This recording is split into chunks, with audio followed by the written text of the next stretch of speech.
Hello everyone, so today we're visiting the Kum Kam temple. Let's go.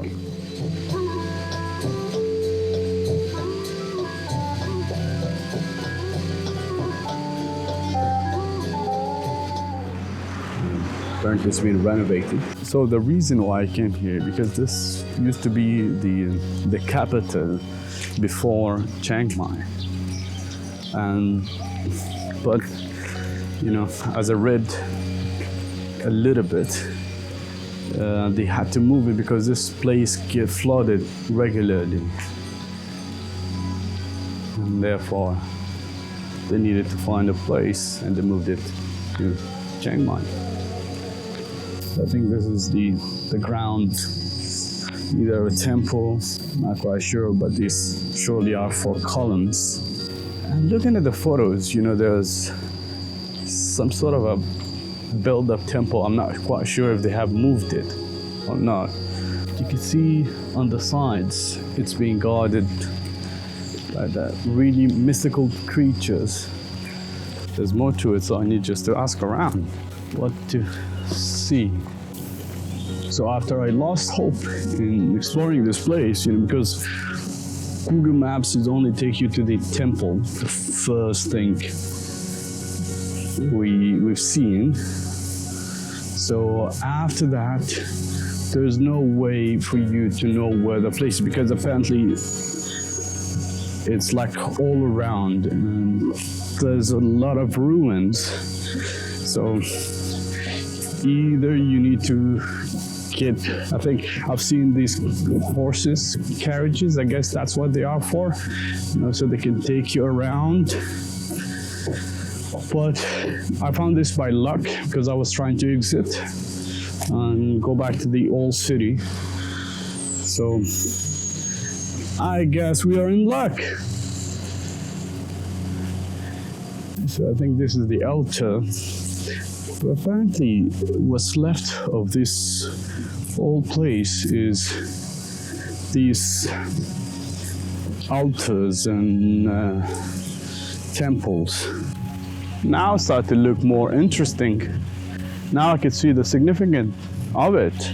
Because before, you know, when I just went to the temple, I was quite disappointed, you know, like, all right, this is the capital, and it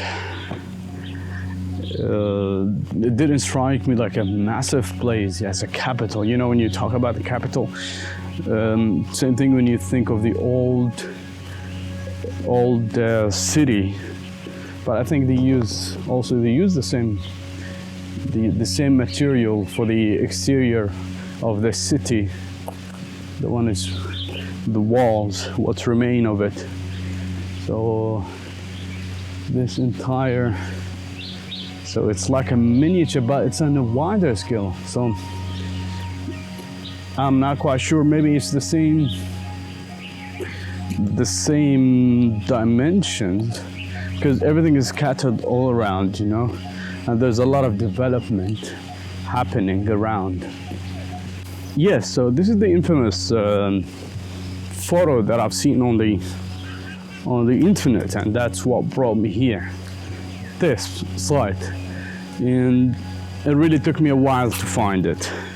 And actually I didn't find it, it just came to me by sheer luck, because I was literally exiting this place and going back to the old city. So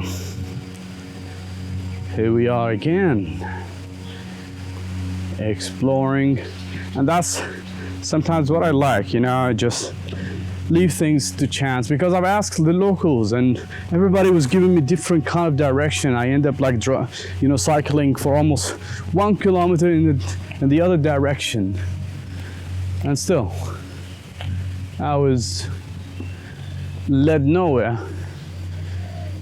So I think I'll try, there was signs up there, I'll try to share with you those signs, and hopefully these signs will help anybody wants to find this place. If you're coming on your own and you're not taking one of those carriages or the tour guide,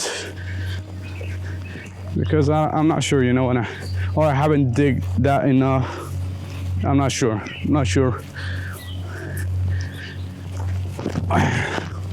why I wasn't able to find it, but anyhow. So this is the name of the temple, so probably you have to write that in Google Map and should leads you right away, because the other one will take you just to the temple. So this one is right next to it, and you know, I could see, you know, when I look at such ruins, I usually, you know, try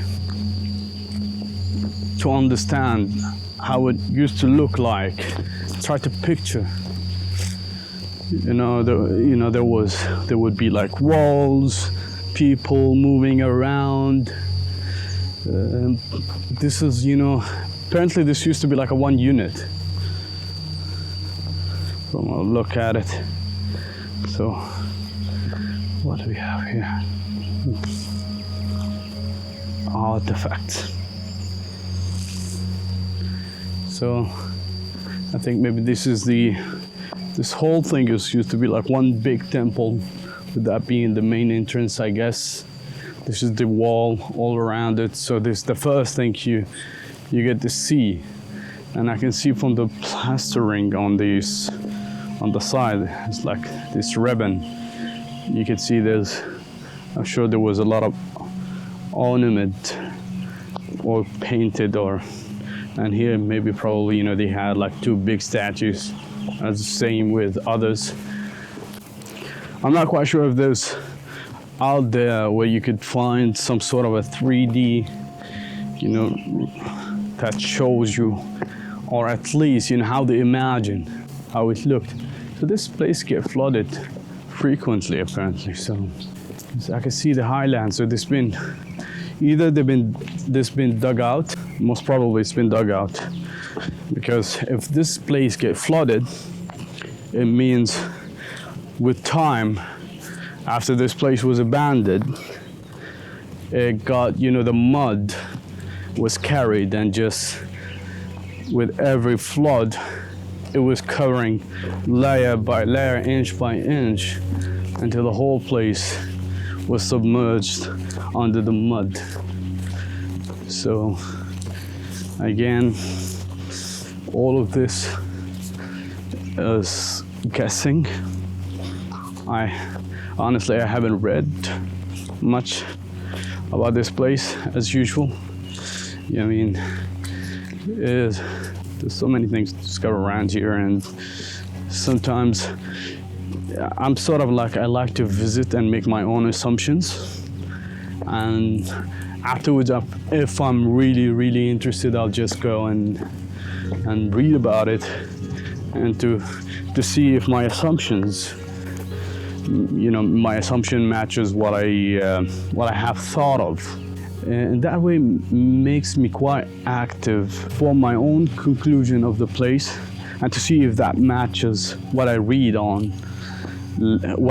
later on about it. This is my way.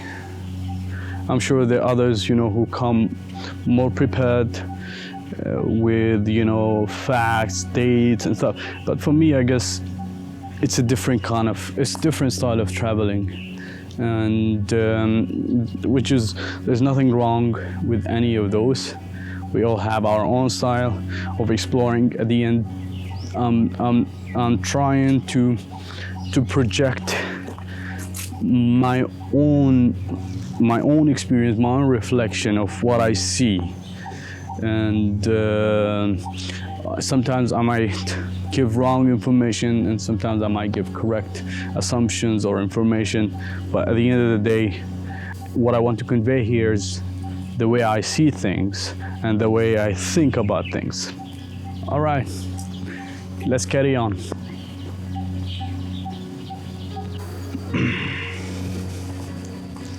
Yeah, it's quite scattered around these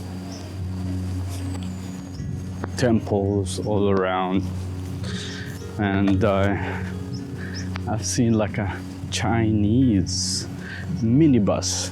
Not a minibus, it's like one of those you use in the safari thing to move them around.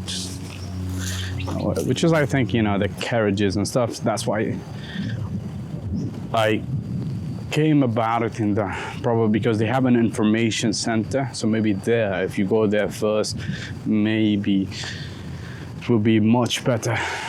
I'm not quite sure, unless if they force you into taking one of these.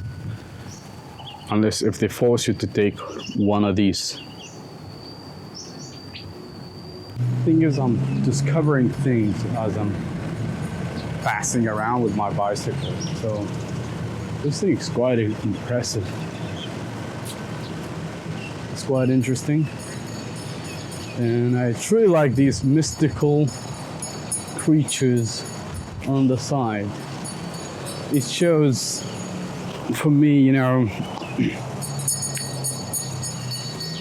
I guess we as humans, we always tend to believe in magical, mystical kind of universe or something that's beyond our comprehension. So we tend to put that into these type of creatures where you create different kind of sort of traits of each creature in the nature found, and you just combine them and blend them together. And so it is fascinating for me, the thought of it. And the good thing is the weather. The weather now is, I know it's about to rain, but when, I don't know. I hope not when I'm going back to Chiang Mai. I hate to get wet. I got wet so many times, and it's not really cool. Not cool at all.